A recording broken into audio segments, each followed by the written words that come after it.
اپنے دھرم کا جز سمجھتا ہوں اور بت پرستی سے انکار نہیں کرتا. میرے جسم کا دھواں ہندو ہے.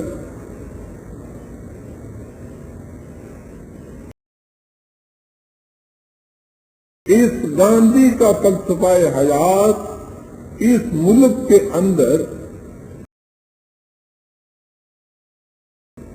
جمہوریت کے ڈھونگ کے اندر مسلط کیا جانے والا تھا. وہاں کے تمام رہنے والوں کو وہاں کی اقلیت کے اوپر، اور سب سے بڑی اقلیت وہاں کی یہ مسلمان تھے برادران ابھی.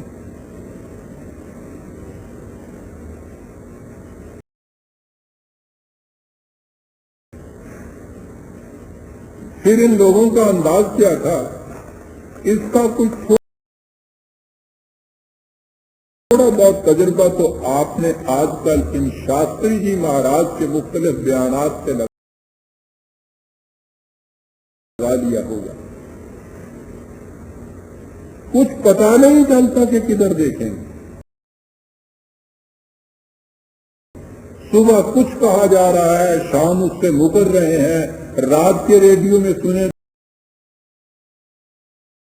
تو اسے پھر اقرار ہو رہا ہے، دوسری صبح سنیے اس کا پھر انکار ہو رہا ہے. الفاظ زبانیں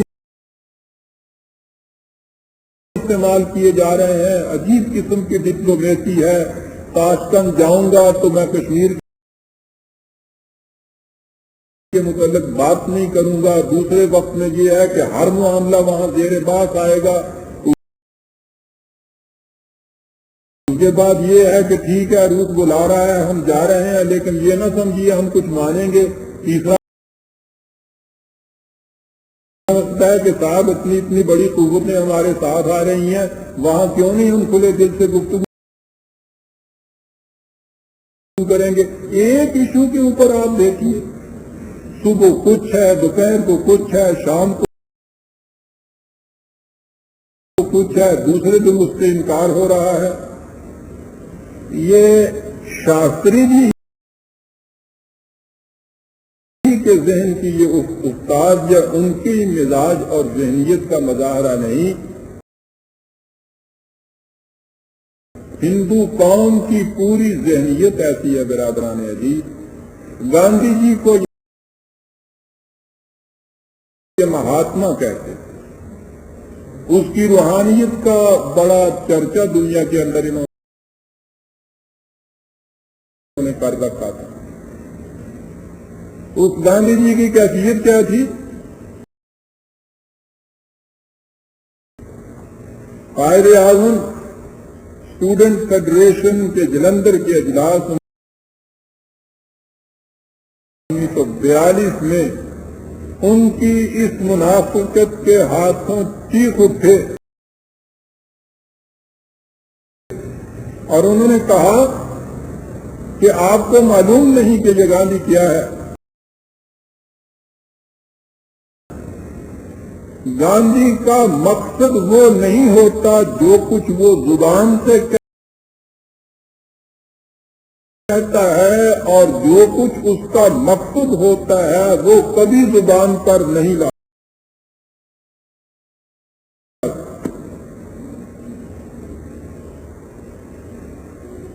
اندازہ فرمائیے کہ بڑا کار باں خدا استاد ہمارا وہاں معاملہ جن کے ساتھ پڑا ہوا تھا. یہی چیز انہوں نے اگست 1945 میں اپنے ایک ایڈریس میں کہی. کہا یہ کہ مصیبت یہ ہے کہ گاندھی جی مہاراج کی کیفیت یہ ہے کہ جب ان کے مفید مطلب ہوتا ہے تو وہ کسی کی نمائندگی نہیں کرتے، وہ محض انفرادی حیثیت سے گفتگو کرتے ہیں. آپ کو معلوم ہے نا کہ وہ کہا کرتے تھے کہ میں تو بھائی کانگریس کا 4 آنے کا ممبر بھی نہیں ہوں، وہ 4 آنے کے ممبر بھی نہیں رہتے، اور جب ضرورت پڑتی ہے تو تمام ہندوستان کی نمائندگی ان کے حصے میں آ جاتی ہے۔ جب اور حربوں سے کام نہیں چلتا تو مرم برت رکھ لیتے ہیں، جب کوئی دلیل پاس نہیں ہوتی تو اندرونی آواز کو بلا لیتے ہیں۔ قائد اعظم کہتے ہیں کہ ایسے شخص سے ہم کس طرح بات کر سکتے ہیں، وہ تو ایک تیزتاں ہے، وہ تو ایک معمہ ہے۔ آپ نے سوچا کہ کن لوگوں سے وہاں واسطہ پڑا ہوا؟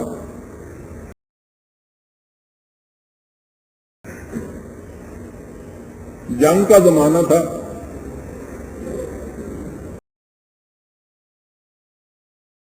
انگریز بڑی سخت مصیبت میں مبتلا تھے، کلکتے تک جاپانی آ پہنچے ہوئے تھے، لندن پر ہر رات بمباری ہوتی،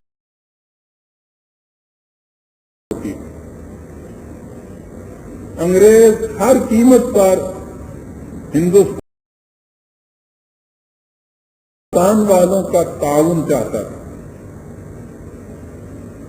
گاندھی جی وائسرائی کے لاج میں گئے، وائسرا سے جا کے کہا کہ صاحب سیاسی اختلافات ہمارے ہوں جو ہوں تو ہوں، جب میں سنتا ہوں کہ لندن پر بمباری ہوتی ہے، وہاں کی عورتیں، بوڑھے، بچے سب تباہ اور برباد اور قتل ہو رہے ہیں، میں راتوں کو سو نہیں سکتا، میں کانپ اٹھتا ہوں، میری روح بلبلا اٹھتی ہے۔ اور یہ کہتے جا رہے تھے اور آنکھوں سے آنسو بہ رہے تھے ان کے ساتھ، اور کہا کہ سب کچھ بھلا دیجئے، ہمارا پورا تعاون آپ کے ساتھ ہوگا، بلا کسی شرط کے ساتھ ہوگا۔ وائسرا جی بہت خوش ہوئے کہ بہت اچھا ہوا۔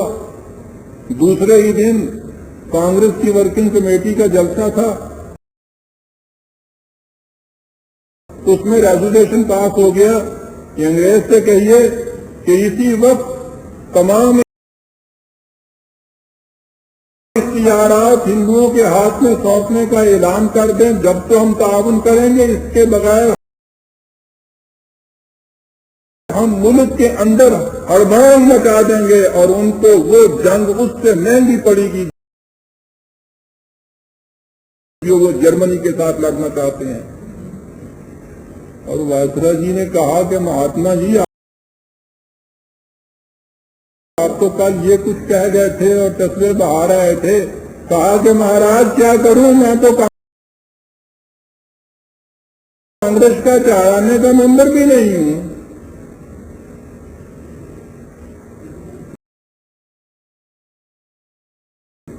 آپ نے غور کیا یہ جو ندائے حق ہر رات آپ سنتے ہیں اور وہاں وہ محاشے جی، یوں تو بظاہر یہی ہے کہ ہمارے ہی وہ ایک قائد ہیں،